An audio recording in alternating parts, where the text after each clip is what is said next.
We're going to cover the topic of comparing the short, long glide to the long, short glide, and we're going to start right now.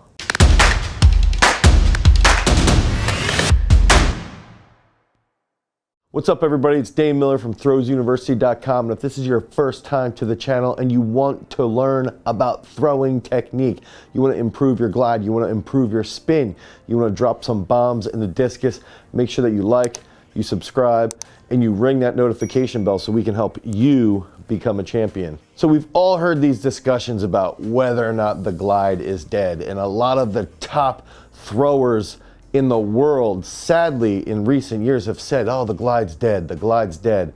And we're forgetting about some key populations here in the world of throwing. We're forgetting, one, there's a lot of women who are still very, very successful with the glide. Two, there's a lot of high school athletes who might not be capable of spinning, who might prefer to just glide because they don't want to spend a lot of time learning to spin because they might be playing multiple other sports.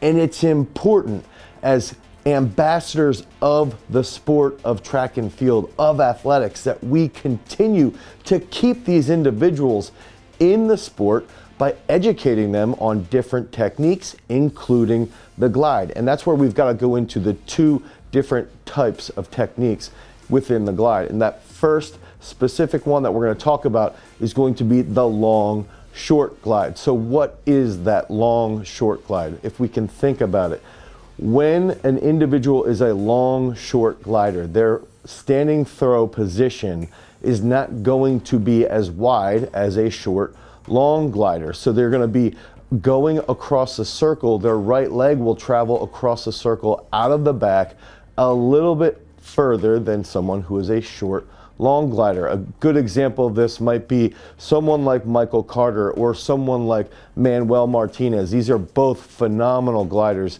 Michael Carter ended up getting second at the Olympics. He's one of the best gliders of all time. If you look at Manuel Martinez, he placed fifth at the Olympics in 2004, I believe fourth now after some drug tests. And then he was also an indoor world champion.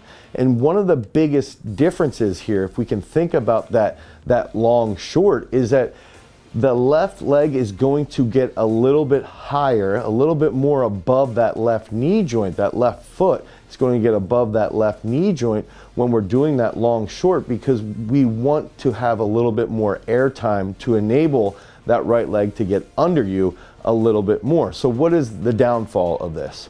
The downfall is that you won't technically be in double support as long. Now, one argument I've made in the past with that long short glider is that they're going to be a little bit more explosive. They're going to be jumping a little bit more. And if you watch Manuel Martinez, he was somebody who was known for doing close grip benches with 300 kilos, back squatting 330 kilos, just doing phenomenal explosive work. He jumped a bit more on his finish. He was a violent thrower, super intense. If you compare that to Michael Carter, however, Michael Carter arguably has one of the best finishes for all gliders. He drops his right knee, he stays flexed with that right knee, he stays bent as he transfers forward, and he really hits that finish. And if you compare him to Michelle, his daughter, Michelle is somewhere in between, I would argue. She technically could be labeled as a long short glider, and she's the 2016 Olympic champion. She's the American record holder. She's one of the best female gliders to ever walk the planet, and I would argue she owns the best throw in the history of American throwing. Then she's a glider. So if we can think about that now, relative and compared to the short long, if we think about the short long period, what's going to end up happening is we're going to have a little bit more drop of the hips out of the back. Typically, a short long glider is going to have a dynamic start. Think of someone like Ulf Timmerman. Think of someone like our own Lucas Warning, who can add 15 feet to his standing throw. You're going to see a very big drop in the dynamic start in the hips.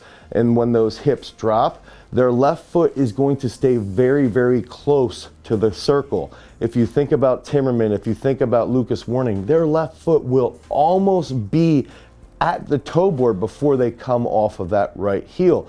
And the reason why they can get away with this is because that right foot will not travel as far. It gets to about the midway point, and in Timmerman's case, slightly behind the midway point of the circle. So they get to double support a little quicker, and then that enables them to hold that double support position a little bit longer. So is one better than the other? It ends up being a very difficult discussion, because with these short long gliders, they've got to be very, very patient when they're coming out of the back of the circle. They have to hold that right ankle flex tremendously well. And if you can think about Ulf Timmerman, some of his videos, you can just see how high his right heel is, how flexed his right knee holds, and his right knee rotates forward. And then on their finish, if you compare Timmerman and Lucas Warning, on their reverses, they tend to have that right foot that almost slides to the toe board. Their right foot's not jumping super high, getting above that toe board. So their transfer forward is much more linear, and it tends to be much more grounded position.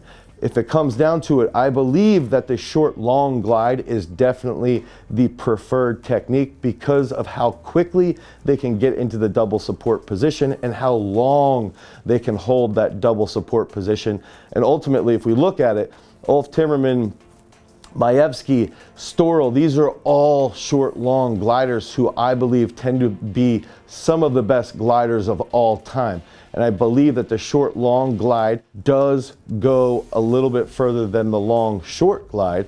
But again, we've got to go back to, if we're a high school athlete, if we're a high school athlete who's a football player or a volleyball player or a basketball player, and you're playing all these other sports, and you are naturally inclined to be a long short glider, and you're participating in the sport of throwing to enjoy yourself and to have fun and to throw really far, and you don't have as much time to hone in on the technique of the short long, by all means continue to cultivate that long short glide, as long as you work on staying grounded, and as long as you work on hanging on that toe board and hitting that right heel and reversing properly. So if you want more information about throws-based training, you can head over to throwsuniversity.com, and you can pick up a specially built program just for you. If you want technical analysis, you can pick up a technical analysis. If you want more videos about throwing, click on this video right here. Until next time, guys, peace.